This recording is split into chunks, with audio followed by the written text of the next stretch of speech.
Ojla, a ste za to, da zakuhamo nekaj po bohinjsko?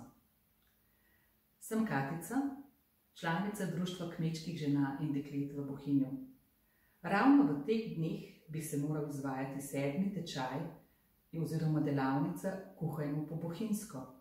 Ampak v takih razmerah, ko so, žal to ni mogoče. Zato smo se odločili, ker smo pač Bohinjci iznajdljivi, da pripravimo delavnico za vse, ki nas gledate. Pripravili bomo, oziroma bom sama pripravila žal, koruzno zlivanko iz koruze trdinke s sladkimi ajdovimi žganci. Verjemite, ni težko, videli boste, ni težko, uporabili bomo lokalne sestavine in boste videli, zadovoljni boste. Lotimo se dela.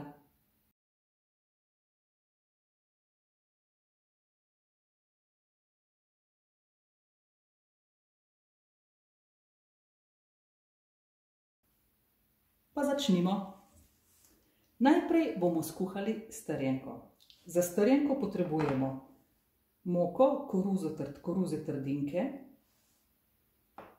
sladko smetano, mleko in pa vanilij sladkor.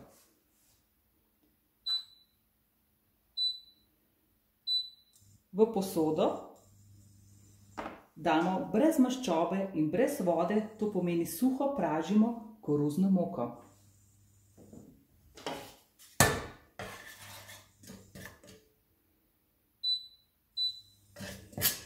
Kdaj je koruzna moka dosti pražena? Takrat, ko nam zadiši po lešnikih, kot bi jedel lešnikovo čokolado, oziroma kot bi pražil lešnike za potico. Moka se mora segreti, ne preveč. Koruzna moka, trdinka, je mleta moka, ne preveč fino mleka, iz koruze trdinke, ki jo vidimo tukaj zraven. Značilna koruza za Bohinj, najbolj poznana po bohinjskih žgancih, ki se kuhajo iz nje. Žgance, ki jih največ prodamo na Kravjem balu.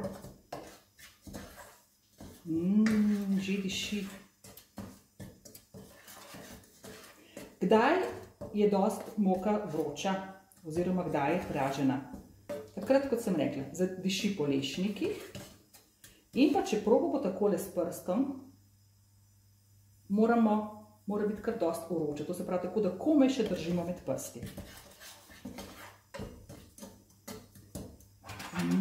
Že diši. Dosti bo, takole.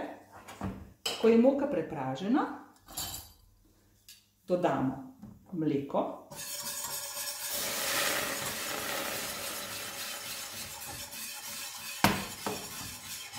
sladko smetano in kot vidite stalno mešam, zato da se nam ne naredijo grudice. In mešamo.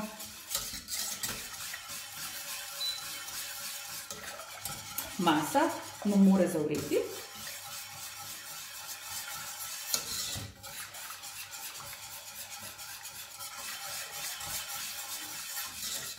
Ko nam zavre, kuhamo še tam 3 do 4 minute do željene gostote.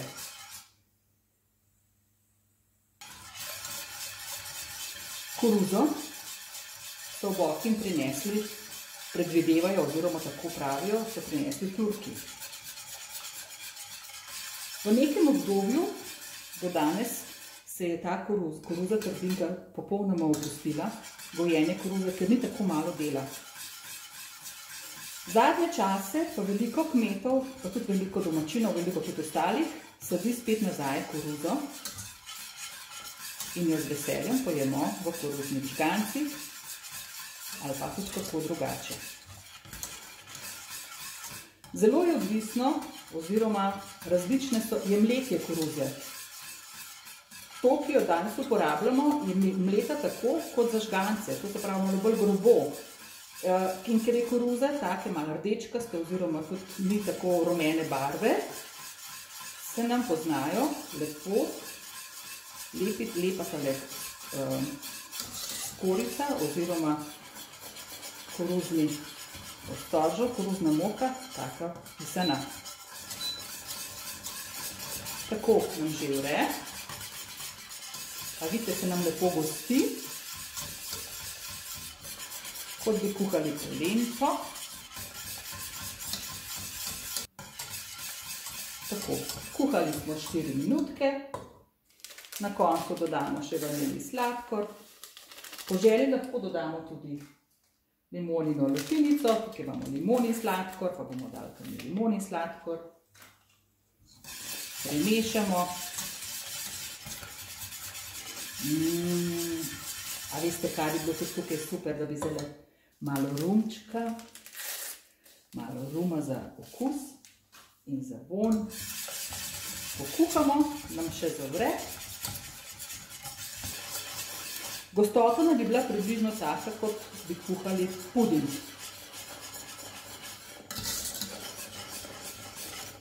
Tako. Strjenko odstavimo, jo prestavimo v drugo posodo.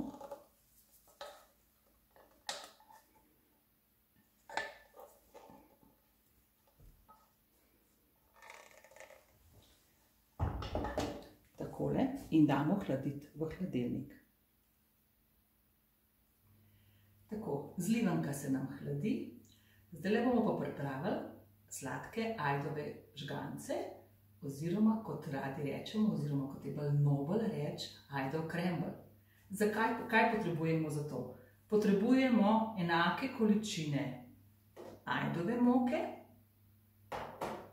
mletih orehov, če orehov nimamo, lahko vzamemo tudi lešnike, maslo in pa sladkor. V skledo zmešamo ajdovo moko, orehe, sladkor, suhe sestavine, maslo. Vzamemo malo prej iz hladilnika, zato da ni čist trdo. Najprej s kuhalnico porazdelimo med moko.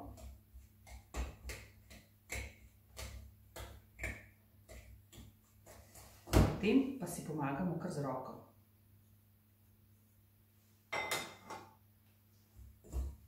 Na hitro zgnetemo testo, ki je podobno žgancem oziroma kakor neka kaša.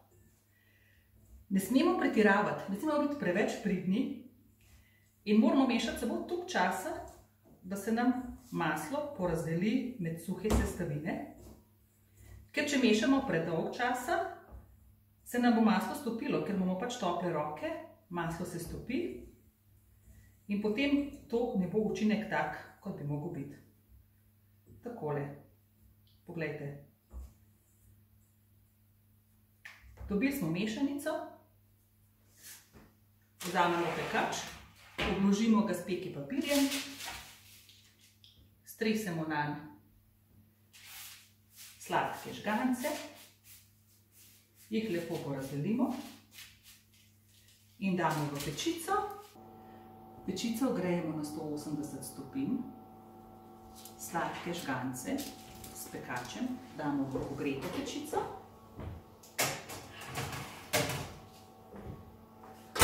8 do 10 minut in naši žganci bodo zaključeni. Tako, 10 minut je mimo, žganci so pečeni, vzamemo jih iz pečice, pazimo, da se ne opečemo. Kako dišijo. Malo pomešamo s kuhalnico in pustimo, da se ohladijo. Tako, čaka nas še zadnje dejanje, sestavljene sladice. Vzamemo kozarček, v kozarček damo žlico marmelade. V dresirno vrečko smo nalili zlivanko. Dresirna vrečka je zato fajn, ker ni umazana rob in ker sladica mora tudi lepo izgledati, ne samo, da je dobra. In na koncu potresemo s sladkimi ajdovimi žganci. Poglejte. dober tek. Tako, prišli smo do konca naše delavnice. Vaše vprašanja, predloge in ideje napišite spodaj kot komentarje. Veseli jih bomo.